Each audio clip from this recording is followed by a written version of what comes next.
तो last session पे अपन ने संधारित्र का श्रेणी क्रम, संधारित्र का समांतर क्रम पढ़ लिया था, है ना, और संधारित्र के श्रेणी क्रम और समांतर क्रम के कुछ न्यूमेरिकल्स कर लिए थे, बेसिक। आज अपन न्यूमेरिकल्स और करने वाले हैं संधारित्र के उससे रिलेटेड, और उसके बाद फिर ये चैप्टर हो जाएगा फिनिश। उसके बाद ये चैप्टर क्या हो जाएगा, फिनिश हो जाएगा, ठीक है। उसके बाद फिर अपन को क्या पढ़ना है, नया चैप्टर। देखते हैं आज अपन को क्या क्वेश्चन पढ़ने हैं। तो आज अपन पहला क्वेश्चन ये पढ़ेंगे, मान लो ये एक संधारित्र है, ये एक संधारित्र है और ये एक संधारित्र है। इसको हमने जोड़ दिया बैटरी से। इसकी धारिता है बेटा 3 माइक्रोफैरड, इसकी है 6 माइक्रोफैरड और इसकी है 4 माइक्रोफैरड, और ये हमारा है 24 वोल्ट, ठीक है। अच्छा क्वेश्चन है, इससे कंसेप्ट सीखेंगे। ये जो आपके सामने क्वेश्चन लिखा है, इससे अपन को बहुत सारे कंसेप्ट सीखने को मिलेंगे कि कैसे क्या करते हैं। क्वेश्चन में पूछा गया है, ज्ञात कीजिए,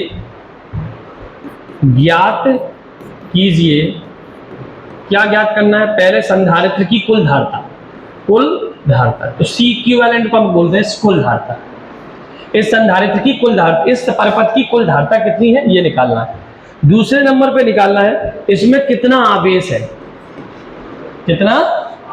है, तीसरे नंबर पे निकालना है तीनों पर विभवांतर क्या है, V1, V2 और V3।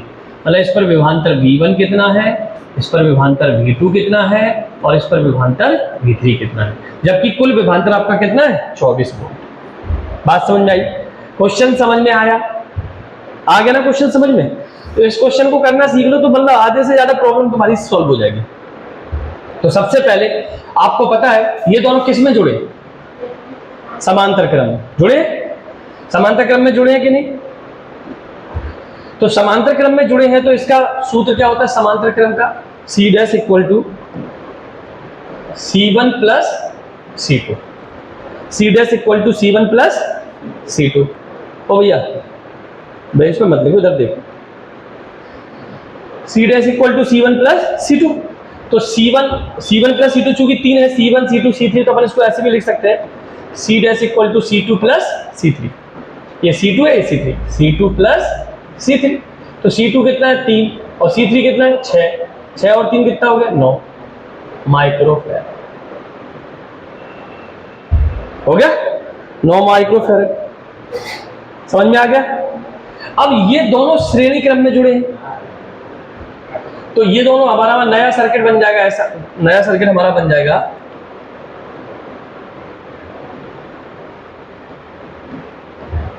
ये आया हमारा, ये हमारा 4 है और ये हमारा 9 माइक्रोफैरड है और ये 24 वोल्ट है, ठीक है। अब ये दोनों किस में जुड़े हैं, श्रेणी क्रम में। तो हमारा C इक्विवेलेंट कितना आ जाएगा श्रेणी क्रम में, 1/C,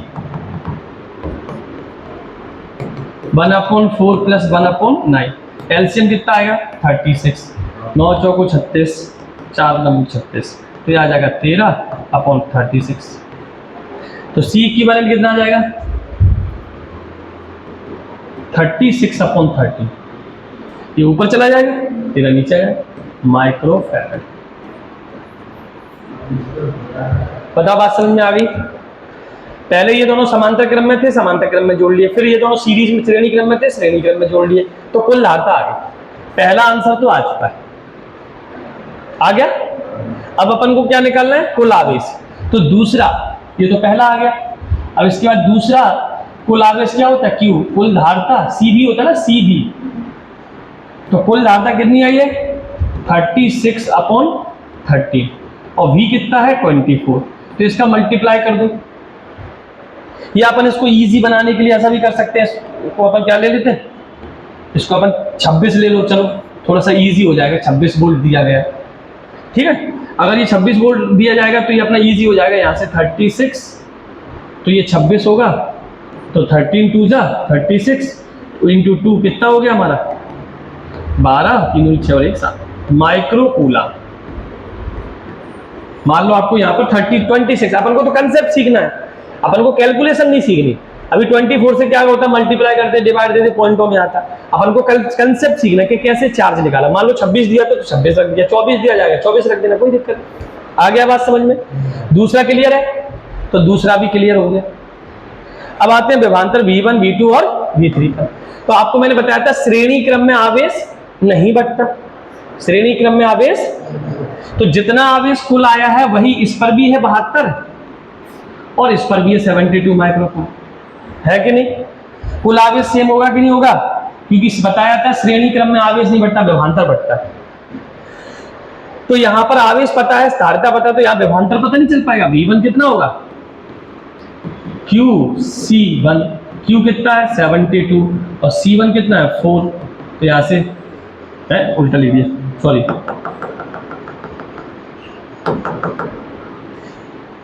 Q/C1, Q/C1।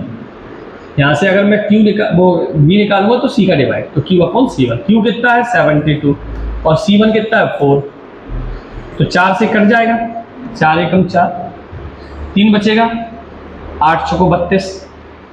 तो ये वोल्ट आ गया V1। ठीक है, आगे समझ में? भैया Q/C होता है ना, V क्या होता है? Q/C। तो Q था 72 और C1 कितना था 4, डिवाइड दे दिया 18 वोल्ट। अब आप मुझे बताओ, यहाँ 26 में से 18 वोल्ट यहाँ खर्च हो गया, तो यहाँ कितना बचा? 6। कितना बचा? 26 था टोटल, 26 में से 18 यहाँ चला गया, तो यहाँ कितना बचा? 8 बचा, 8। तो यहां से V2 V' कितना आ जाएगा? 8 वोल्ट। कैसे निकाला? 26 माइनस 18 इक्वल टू 8 वोल्ट। अपन इसको ऐसे भी निकाल सकते हैं, Q/C2 से Q/C' का डिवाइड देंगे 72 में, 9 का डिवाइड देंगे, 9 8 72, 8 आ जाएगा, आ जाएगा। और डायरेक्ट भी निकाल सकते हैं, 26 में से यहाँ 18 खर्च हो गया, तो यहाँ कितना बचा? 8। अगर यहाँ 8 आया, ये किसका सॉल्यूशन था? इन दोनों का था कि नहीं था? तो ये दोनों किस में जुड़े? समांतर क्रम में। तो जो कुल आया वही इन दोनों पर होगा। तो हमने बताया था समांतर क्रम में विभवांतर बढ़ता नहीं है। तो ये यहां पर हमारा आया 8 वोल्ट। यहां पर कितना आया हमारा? 8 वोल्ट। और यहां पर कितना आया? 18 वोल्ट। तो अगर 8 वोल्ट इस पर आया, इसका मतलब 8 वोल्ट यहां पर, 8 वोल्ट इस पर भी होगा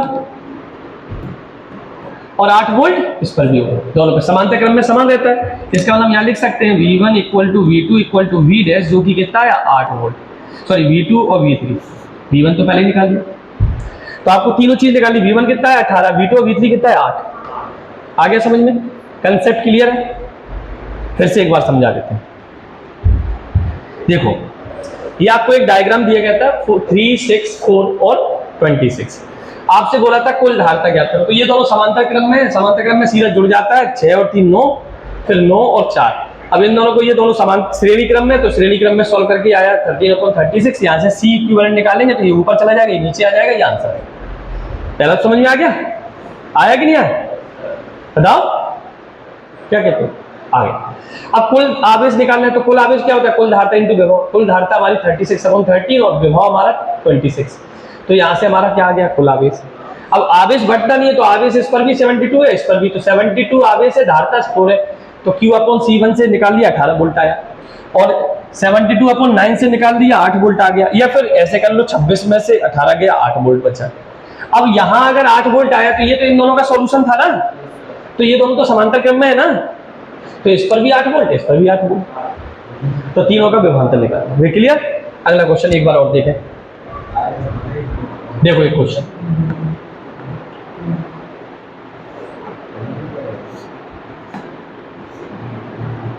सॉरी,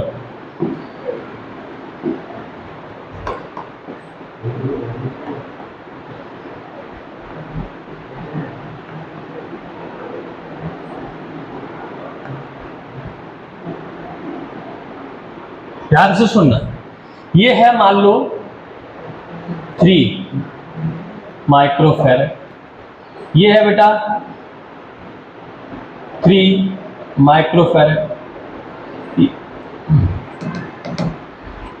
ये 6 माइक्रोफैरड, ये 6 माइक्रोफैरड और ये 3 माइक्रोफैरड, ऐसा दिया गया है। ठीक है? और यहां पर ये दिया गया है आपका 9 वोल्ट। कितना दिया? और आपसे फिर पूछ रहा है सबसे पहले कुल धारिता ज्ञात करो, फिर पूछ रहा है कुल आवेश ज्ञात करो, फिर पूछ रहा है तीनों के V1 V2 V3 ज्ञात करो, V1 V2 V3 और V4 ज्ञात करो। ये ज्ञात करना है। समझ में आ गया? तो बताइए दोनों किस में जुड़े हैं? समांतर क्रम में जुड़े हैं। तो C डैश कितना आया? 6 + 6 = 12 माइक्रोफैराड आ गया। अब ये 12 आया, ये 3 आया, ये 3 आया, तो ये तीनों किस में जुड़े अब?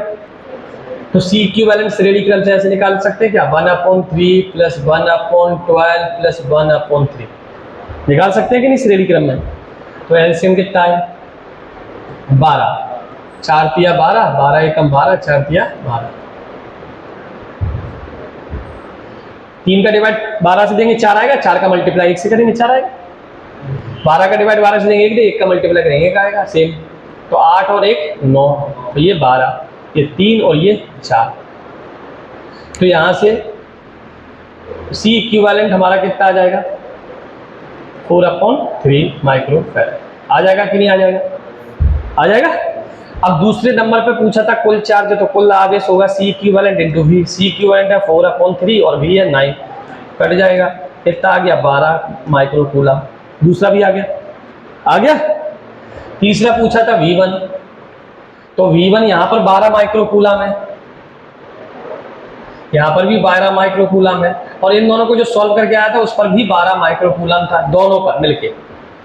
अब दोनों बराबर है तो 12 की जगह आप ऐसे समझ लो इस पर कितना होगा? 6, और इस पर भी कितना होगा? 6। ठीक है। फिलहाल तो आप पहले V1 निकाल लें। V1 कितना आएगा? Q/C1 से। Q कितना है? 12, C1 कितना है? 3, तो ये कितना आ गया? 4 वोल्ट। तो V1 कितना आ गया? 4 वोल्ट। फिर आप क्या करें? V4 निकालें। V4 मतलब इस पर, तो इस पर भी कितना आ जाएगा? 4 वोल्ट। क्यों? 3 12, ये भी 3 12। तो अब 9 में से 4 इस पे खर्च हो गया, 4 इस पे खर्च हो गया। तो यहाँ पे इन दोनों को सॉल्व करके कितना आया था? 12 माइक्रोफैराड कैपेसिटी, 12 माइक्रोकूलम था। तो V2 और V3 कितना आ जाएगा? 1। या तो डायरेक्ट ऐसे निकाल लो या फिर ऐसे कर लो, 12/12 कट जाएगा, कितना आ जाएगा? 1 वोल्ट। बात समझ में आई? इन दोनों को सॉल्व करके कितना आया था कैपेसिटी? 12, और ये सीरीज में जोड़े हैं तो 12 माइक्रोकूलम है और 12 कैपेसिटी आएगी, 12 में से 12 का डिवाइड देंगे, क्या आ जाएगा? 1 वोल्ट। या ऐसे सॉल्व कर लो, 4 यहाँ खर्च हो गया, 4 यहाँ खर्च हो गया, तो यहाँ कितना बचा? 1। और दोनों पैरेलल में, तो 1 इस पर भी 1 इस पर भी, पैरेलल में बढ़ता नहीं। समझ में आ गया? चलिए अगला कंसेप्ट देखो। क्लियर है ना इतना? चलो तो अपन कुछ कंसेप्ट और देखते हैं। मान लो एक धारिता ऐसे है, ये है बेटा C, ये है C और ये है C, और ये आपस में ऐसे कनेक्ट है। आपसे बोल रहा है C इक्विवेलेंट बताइए कितना होगा। तो जब किसी संधारित्र की दोनों प्लेटें आपस में जुड़ी हो तो वो संधारित्र काम नहीं करता। तो ये संधारित्र की पहली प्लेट और दूसरी प्लेट आपस में कनेक्ट, तो ये तो काम नहीं करेगा। काम नहीं करेगा तो सर्किट में कितने रह जाएंगे? सिर्फ 2, C और C। अब बताओ श्रेणी क्रम में जुड़े हैं तो इसकी कुल धारिता क्या होगी? 1/C + 1/C। LCM is C, ऊपर 2, 1 + 1 2। तो यहाँ से C इक्विवेलेंट कितना आ जाएगा? C/2। बताओ बात समझ में आई? बात समझ में आई? अब अगला क्वेश्चन देखें। ये इसको इससे जोड़ दिया, इसको इससे जोड़ दिया, C और C। अब ध्यान से सुनना, ये पॉइंट बिंदु A है और ये बिंदु B है, हमें C इक्विवेलेंट निकालना है, A और B के बीच में टोटल। तो ये तो जुड़ा है ना आपस में, लेकिन इसकी दोनों प्लेटें कहाँ जुड़ी है? इसकी दूसरी प्लेट तो इससे जुड़ी है। मैंने क्या बोला था? अगर किसी संधारित्र की दोनों प्लेटें आपस में कनेक्ट है तो वो काम नहीं करता। इसकी पहली प्लेट तो कनेक्ट है चलो, पर दूसरी आपस में कहाँ कनेक्ट? अरे पहली प्लेट को दूसरी प्लेट से जोड़ दो एक संधारित्र को। इसकी पहली प्लेट को दूसरी प्लेट से कहाँ जोड़ा है? इससे जोड़ा है, इससे। इसकी यहां अगर ये ऐसा जुड़ा होता, ऐसा, तो फिर ये काम नहीं करता। आगे बात समझ में? देखो कोई भी संधारित्र है, अगर ये ऐसा जुड़ा है अब ये काम नहीं करेगा, और अगर कोई संधारित्र ऐसा जुड़ा है तो ये वाला की दूसरी प्लेट थोड़ी ना कनेक्ट है आपस में, तो ये काम करेगा। आप इसको ले जाओगे, ठीक है, बात समझ में आई?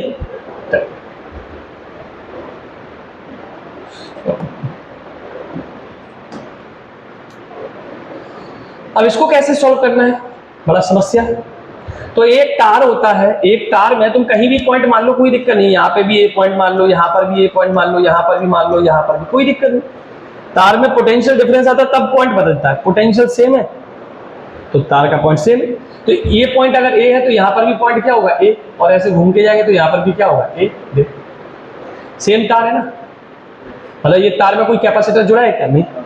तो जब भी कोई तार कितना भी लंबा ऐसे ऐसे कर लो, जितना पॉइंट ए यहाँ माना है वहां यहाँ भी मान लो, बस शर्त ये है कि इनके तार में कहीं कैपेसिटर ना जुड़ा हो। अगर कैपेसिटर जुड़ा, अब इसको ये नहीं मान सकते, अब इसको ये नहीं मान सकते क्योंकि अब इनके बीच में पोटेंशियल डिफरेंस आ जाएगा, विभवांतर आ जाएगा, विभव में अंतर आ जाएगा।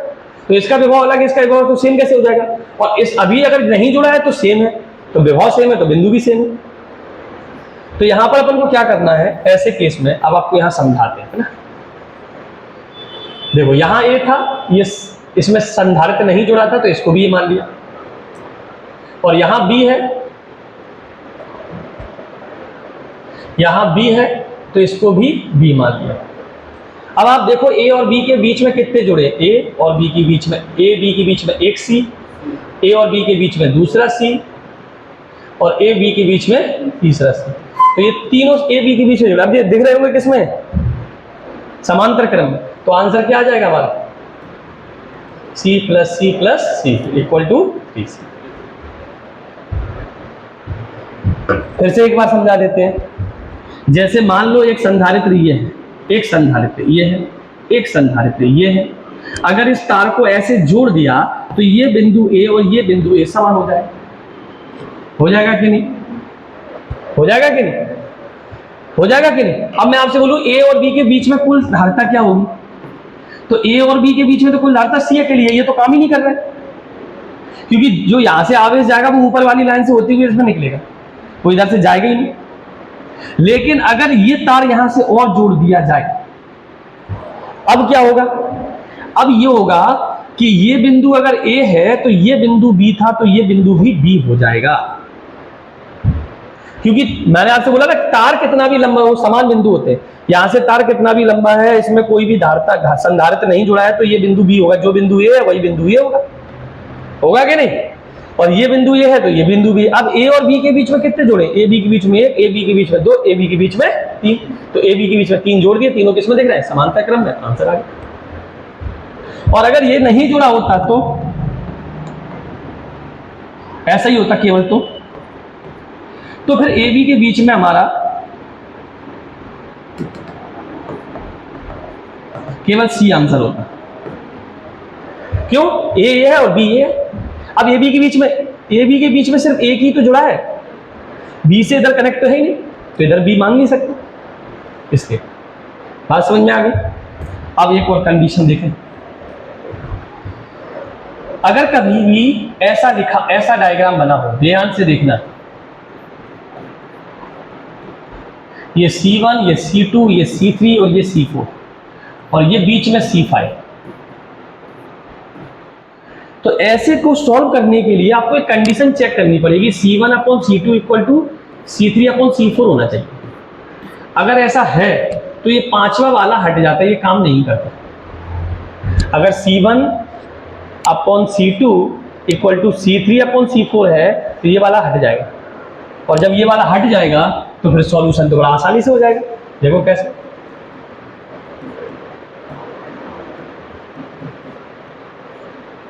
हट गया। अब ये दोनों किसमें जुड़े हैं? श्रेणी क्रम में। ये दोनों किसमें जुड़े हैं? श्रेणी क्रम में। मैं देखो मान लो ये C, ये C, ये C, ये C और ये भी C। तो आपने चेक किया C1 upon C2 equal to C3 upon C4 है, बिल्कुल है। C upon C equal to C upon C, cut गया। 1 इक्वल टू 1 आ गया, कंडीशन सेटिस्फाइड। तो ये वाला हटा दो, और जब ये वाला हटा देंगे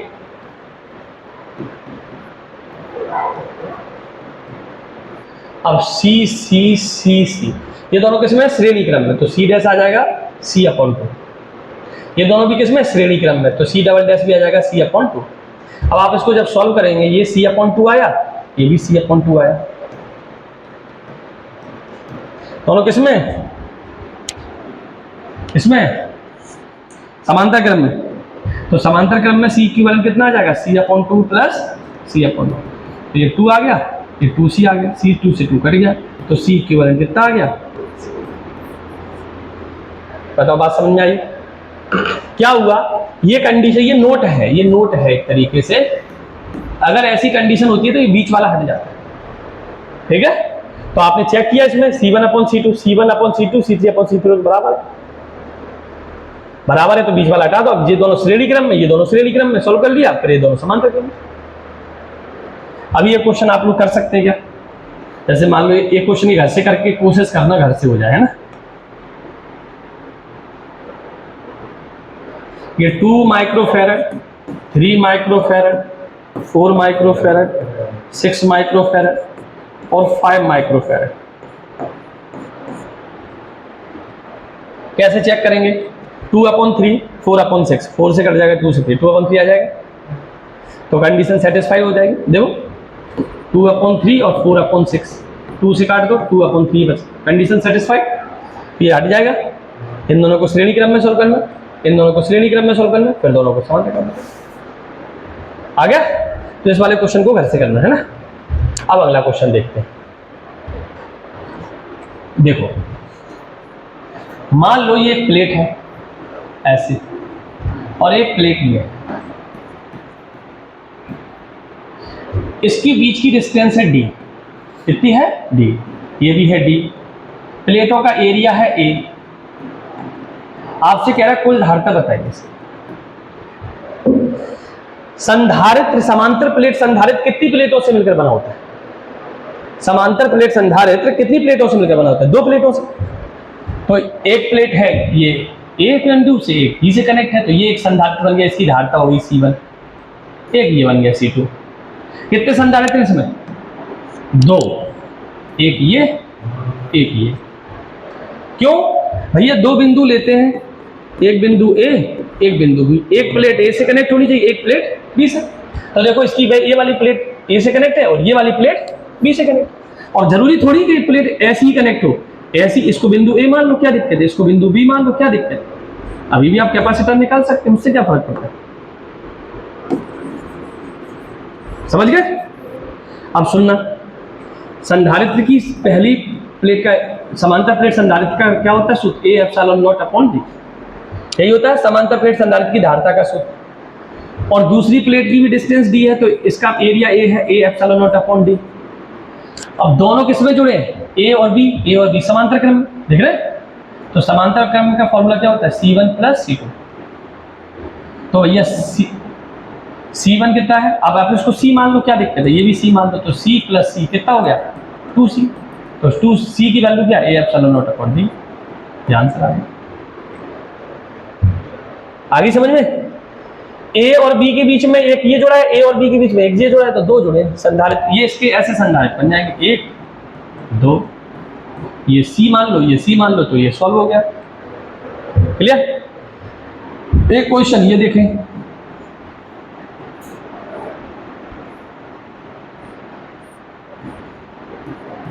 ये A है, ये B है, डिस्टेंस अभी भी वही D है ना, कितनी है, और एरिया प्रत्येक प्लेट का A है।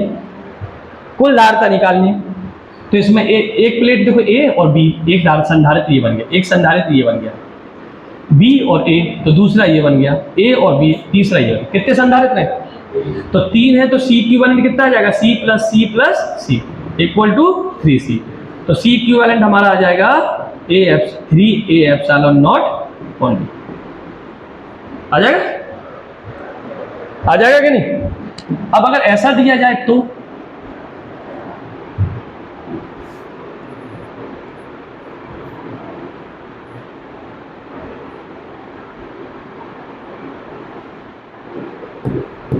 A और B, वो डिस्टेंस अभी भी D दी गई है ना, एरिया अभी भी प्रत्येक प्लेट का A दिया गया है। अब इसमें कितने संधारित्र हैं, इसमें एक तो ये संधारित्र है A और B, एक ये है B और A, ये वाला नहीं है, बताओ क्यों, क्योंकि इसकी दोनों प्लेटें B से जुड़ी है, एक A से जुड़ी होनी चाहिए और एक B से। इसकी पहली प्लेट भी ए से जुड़ी, ये भी प्लेट बी से, तो ये वाला संधारित्र नहीं काम करेगा, ये है ही नहीं। आगे समझ में? तो इसका आंसर यही होगा, C + C 2C। क्लियर? आगे समझ में कि नहीं? चलिए एक और लास्ट, ये एक संधारित्र है, संधारित्र से बैटरी जुड़ी है, ठीक है, बैटरी जुड़ी है, तो इसमें हमने डाइलेक्ट्रिक मीडियम भर दिया। तो अब हम इसको एक काम करते हैं, थ्योरी में लिखते हैं, हिंदी में, एक संधारित्र जिसकी धारिता C है, इसे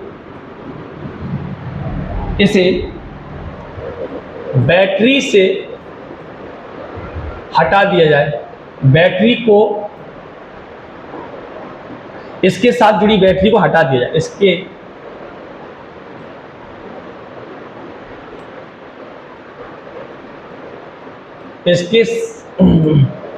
साथ जुड़ी बैटरी को हटा दिया जाए, इसके साथ जुड़ी बैटरी को हटा दिया जाए। एक संधारित्र जिसकी धारिता C, उससे वो बैटरी से कनेक्ट था, बैटरी से हटा दिया, और उसमें क्या भर दिया जाए? परावैद्युत माध्यम भर दिया जाए, परावैद्युत माध्यम भर दिया जाए। तो धारिता पर क्या असर पड़ेगा? धारिता कितनी होगी? दूसरा, आवेश कितना होगा? तीसरा, विभव कितना होगा? चौथा, विद्युत क्षेत्र कितना होगा? विभवांतर। और विद्युत क्षेत्र कितना होगा? और पांचवा, ऊर्जा कितनी होगी? स्थितिज ऊर्जा,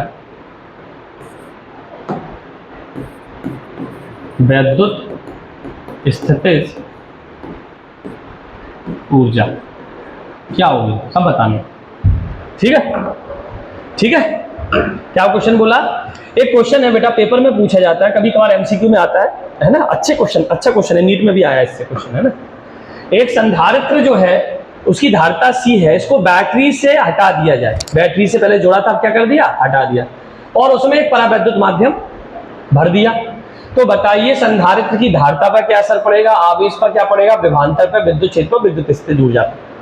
तो एक बात समझ लो, चाहे बैटरी जुड़ी हो चाहे बैटरी हटी हो, धारिता हमेशा K पर निर्भर करती है। K बढ़ेगा तो बढ़ेगी, घटेगा तो घटेगी। तो आपने उसमें परावैद्युत माध्यम भर दिया, तो आपने अभी सुना था A ε0/d होता है नॉर्मल, लेकिन अगर माध्यम भर देते तो कितना होता है? A ε0K/d। तो इसका मतलब यहाँ अगर मैं नया C डैश देखूं तो A ε0 की जगह CK, तो K टाइम्स बढ़ जाएगी, मतलब K गुना बढ़ जाएगी कि नहीं? माध्यम में ये होती है और बिना माध्यम की होती है, तो माध्यम बिना K गुना बढ़ जाएगी कि नहीं? K गुना धारिता बढ़ जाएगी कि नहीं? तो अपन कह सकते हैं संधारित्र की जो धारिता है वो K गुना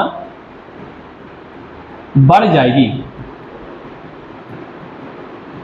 दैट इज अपन ऐसे भी लिख सकते हैं, जो नया C डैश होगा वो K टाइम्स ज्यादा हो जाएगा C से, पहले से K गुना ज्यादा हो जाएगा। दूसरा, अच्छा बैटरी हटा दोगे तो आवेश नियत रहेगा, बैटरी जुड़ी रहेगी तो विभवांतर नियत रहेगा। बैटरी लगातार जुड़ी है तो 220 वोल्ट आ रहा है तो 220 वोल्ट रहेगा, ठीक है। 12 वोल्ट आ रहा है तो 12 वोल्ट रहेगा। बैटरी हटी है तो आवेश नियत है, जितना चार्ज हो चुका उतना ही उसमें, क्लियर।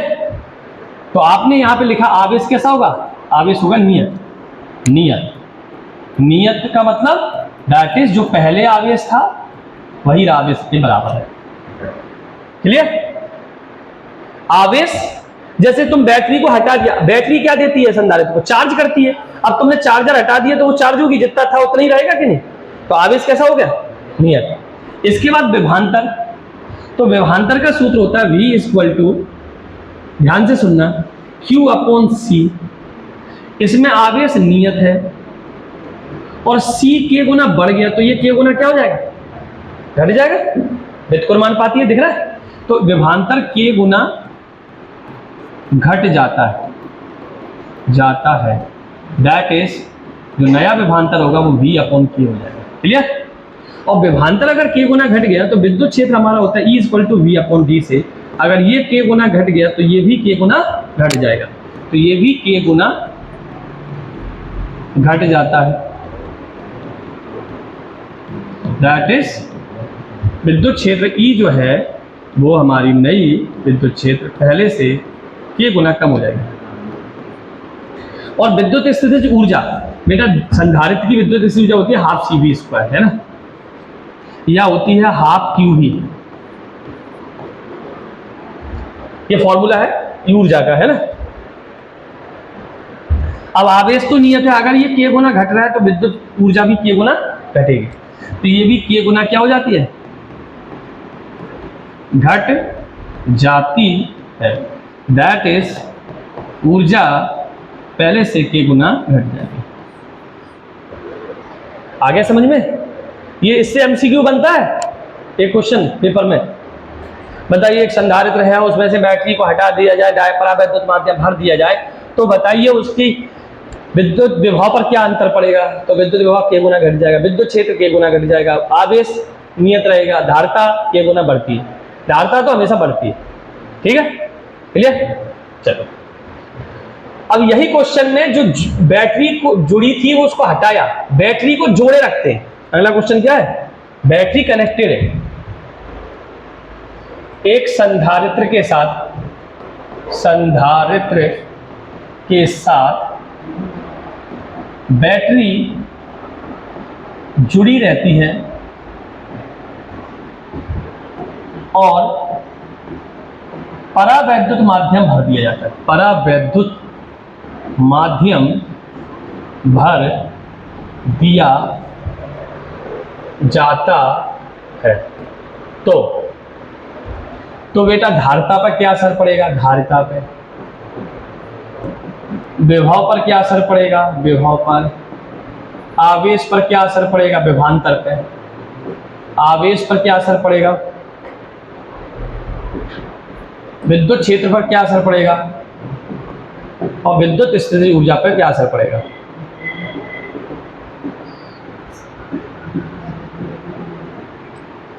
देखो हमने आपसे क्या कहा था, चाहे बैटरी जुड़ी हो चाहे बैटरी हटी हो, ये तो K गुना बढ़ेगी धारिता, तो इसका तो आंसर सीधा हो जाएगा K गुना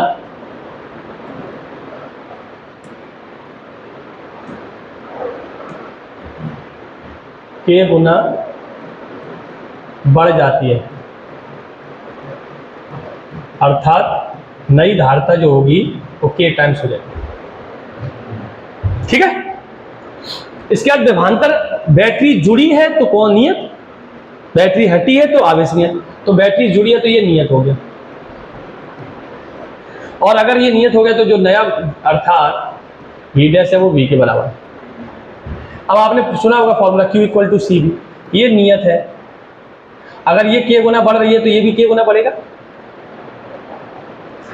आवेश अगर चार्जर लगा रहेगा तो चार्ज तो बढ़ेगा ना, तो ये क्या होगा, K गुना बढ़ जाता है, अर्थात जो हमारा आवेश है नया वो K टाइम्स हो जाएगा Q से। विद्युत क्षेत्र का क्या असर पड़ेगा, अब विभव क्या हो रहा है, नियत, तो E equal to V upon D से, ये नियत है, मतलब समांतर प्लेट की दूरी तो बढ़ नहीं रही, विभव भी नियत है, ये भी नियत है, तो फिर ये भी कैसा रहेगा, नियत, तो विद्युत क्षेत्र भी कैसा रहेगा, नियत। और ये विद्युत स्थितिज ऊर्जा आप QV से, ये नियत है, अगर ये K गुना बढ़ रही है तो ये भी तो K गुना बढ़ेगी, तो K गुना बढ़ जाएगी, अर्थात U डैश KU हो जाएगा। ठीक है, तो इस प्रकार से ये तुम्हारा चैप्टर हो गया खत्म। और अब अगले टर्म पे अपन पढ़ेंगे विद्युत धारा, वो क्या बोलते हैं, विद्युत धारा। ठीक है, धारा विद्युत बोलते हैं, करंट इलेक्ट्रिसिटी बोलते हैं उसको। ठीक है, ये कुछ फॉर्मूले हैं जो आपको याद भी करने हैं। ये फॉर्मूले ऊर्जा के, एक हाफ सी वी स्क्वायर होता है, एक हाफ क्यू वी होता है, ये नोट में लिख लेना, एक हाफ क्यू स्क्वायर अपॉन सी होता है। ये तीनों फॉर्मूले जो है एक ही फॉर्मूले से बने हैं। देखो हाफ क्यू वी था फॉर्मूला, क्यू की जगह सी वी रख दोगे तो सी वी स्क्वायर बन जाएगा, और वी की जगह क्यू अपॉन सी रख दोगे तो क्यू स्क्वायर अपॉन सी बन जाएगा। मतलब ये फॉर्मूले में क्यू की जगह सी वी रख दोगे तो सी वी स्क्वायर बन जाएगा, और वी की जगह क्यू अपॉन सी रख दोगे तो क्यू स्क्वायर अपॉन सी बन जाएगा। ठीक है, तो ये ऊर्जा के फॉर्मूले, तो ये नोट में लिख लेना, ऊर्जा के फॉर्मूले, मतलब विद्युत स्थितिज ऊर्जा संधारित्र की, संधारित्र की विद्युत स्थितिज ऊर्जा, ये अपन को पढ़ना था। ये चैप्टर हो गया कंप्लीट, आप लोग लिख लीजिए।